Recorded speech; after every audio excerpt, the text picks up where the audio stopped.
I've just arrived here at Bethgellert's camping in the forest site. It's ideally located to access the village of Bethgellert on foot if you want to go out for dinner or fancy doing a little bit of shopping. There's a lot to do in the area, so I've picked up plenty of leaflets as I think I'm going to be kept pretty busy. Plus, of course, I've got something else to do, something quite exciting and challenging.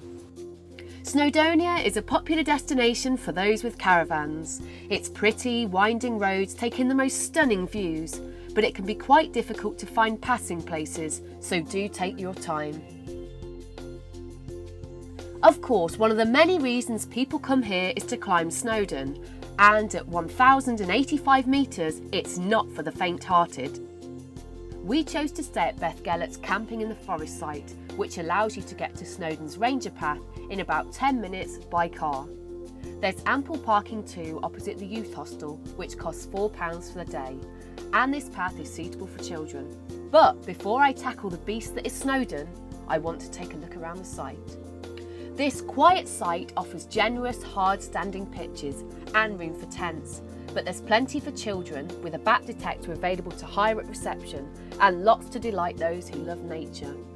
I was impressed with the cleanliness of this site, which, given it's a camping and caravanning club, camping in the forest site, is no surprise.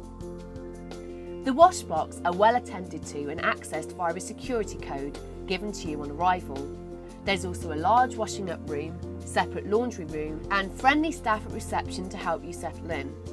The shop is well stocked and offering fresh pastries for the morning and pizzas in the evening, ideal for those who have little ones with early bedtimes. Each pitch has hookup and water points are close by. Best of all, there's a train station here, so you can hop on the Welsh Mountain Railway. It's a gloriously vintage way to travel.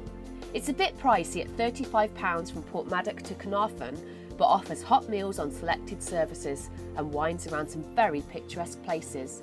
And one child travels free with each paying adult. So it's clear that I'm impressed, but what do the others staying here think?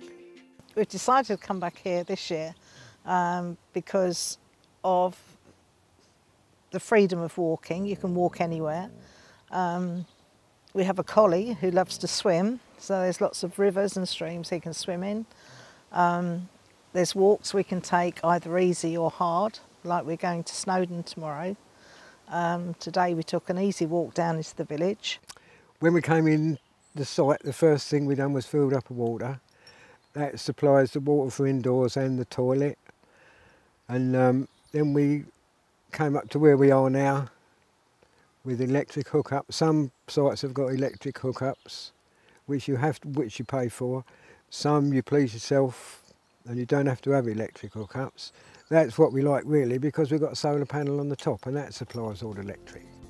And if you want to stay somewhere a little smaller, how about Bringlark in Caravan? The shop here sells camping equipment and there's plenty of space for children to let off steam. It's ideally placed for visiting all the attractions in the area, including Portmeirion, a real gem. This Italian-style village was built between 1925 and 1976 by Clough Williams Ellis and is still one of the most unique places to visit here. It makes you feel like you have travelled a lot further than Wales. It's the brainchild of the architect Sir Clough Williams Ellis, who for 20 years had a burning ambition to build the village to show off his architecture, and he came across the site in 1925. He bought it for £20,000 and then he built for 50 years, building the wonderful cottages that we have here now. He called the place or described the place as his architectural mongrel, because even though he was inspired by a trip to Portofino, the architecture is not Italian, but the colours are very Mediterranean. Snowdonia is a lovely area, very picturesque, and we're quite lucky to be right on the edge of it, so we have the beaches and the mountains. And Snowdonia itself, if you're thinking of coming, then please do, because it's very picturesque and I'm sure you'll enjoy your time here. But I didn't have much time to see all the attractions. The main reason I chose to come to Wales was to climb Snowdon. Now, I've already climbed it, but I was 5 years old, so I don't really remember. So I'm looking forward to getting up there and seeing the views and perhaps taking a picture or two. Right, better go. Snowdon is the highest mountain in Wales and takes on average 5 hours to climb. There's paths suitable for all abilities, so the family can enjoy it at a pace to suit all of them. We left our cameraman at base camp complaining of tired feet, and we decided to get some footage ourselves. Once you've got to the top, you're rewarded with a modern cafe serving a local speciality, the hoggy.